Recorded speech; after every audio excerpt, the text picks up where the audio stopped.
Awalnya itu ya awal-awal corona itu 2020 ya. Ya karena dulu kan kerjaan merantau ke Kalimantan, terus nggak bisa kemana-mana. Ya akhirnya ada pikiran untuk cari kegiatan di sini.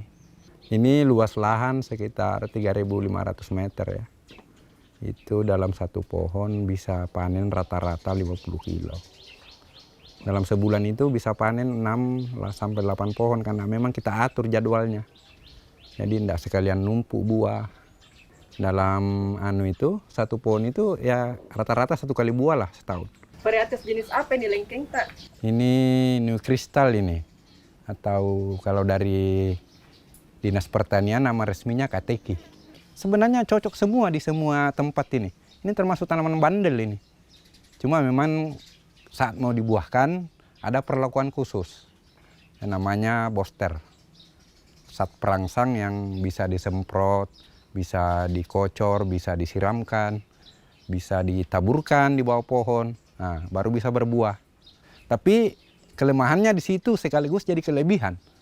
Artinya pembuahan bisa kita atur. Kalau umpamanya kita mau panen bulan 7, berarti kita ngobatnya bulan-bulan 12, bulan 1. Pangsa pasar selama ini sih habis-habis di kebun aja. Ya, karena yang biasa-biasa beli itu sering nanya, ada kayak masak. Jadi tinggal kita hubungin yang biasa beli. Ya, selama ini habis terus.